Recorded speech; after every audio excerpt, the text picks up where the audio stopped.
Motown made you dance, but did you know it also made you think? Berry Gordy wasn't just creating hits, he was creating a revolution. Enter Black Forum, Motown's 11th label, where the beat wasn't the only thing moving people.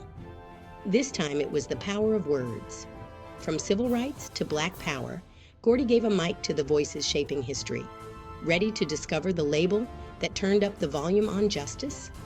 Let's dive into Black Forum, where spoken word became a force for change. In 1970, Gordy launched Black Forum. It was a platform dedicated to amplifying the voices of activists, poets, and revolutionaries. The first release on the label was an album of a speech from the late Dr. Martin Luther King Jr. called Why I Oppose the War in Vietnam. It was recorded in April 1967 at the Ebenezer Baptist Church, Atlanta. The album won a Grammy Award in 1971 for Best Spoken Word Album. Two more Black Forum albums were issued in 1970. Langston Hughes and Margaret Danner's Writers of the Revolution and Stokely Carmichael's Free Huey. This speech was about the imprisonment for voluntary manslaughter of Huey P. Newton, co-founder of the Black Panthers. The speech was delivered by Carmichael, an American activist who played a major role in the civil rights movement and invented the term Black Power. Nothing came out on the label in 1971, but in '72, Ossie Davis and Bill Cosby addressed the Congressional Black Caucus was released, bringing both humor and sharp political commentary.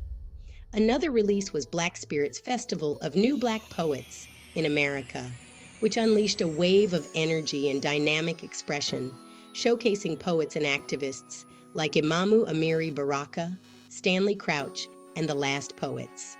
It became a powerful platform for unapologetic Black voices, celebrating art, culture, and activism at a time when the nation needed it most. Both recordings, though different in tone, represent the essence of Black Forum. Guess Who's Coming Home? Black Fighting Men Recorded Live in Vietnam is a historic audio documentary album produced by Wallace Terry in 1972. Terry, known for his immersive journalism, traveled across Vietnam from 1967 to 1969, interviewing Black servicemen who were not only fighting in a foreign war, but were also facing racism within the military and back home in the U.S. The interviews were for Time magazine, which became the foundation for this album. In 1973, Elaine Brown's self-titled album on Black Forum was the label's last release. It was entirely a vocal album produced by Phonce Mizell and Freddie Perrin, two prominent Motown producers. It showcased Brown's musical talent and political message. As the first woman to lead the Black Panther Party, Brown's songs reflected themes of struggle and revolution.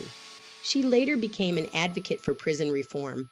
Until We Are Free, a single from her album, was the only single ever released on Black Forum. Shortly after, the label closed its doors. Though short-lived, Black Forum was a reflection of Motown's recognition of the growing demand for Black empowerment and awareness.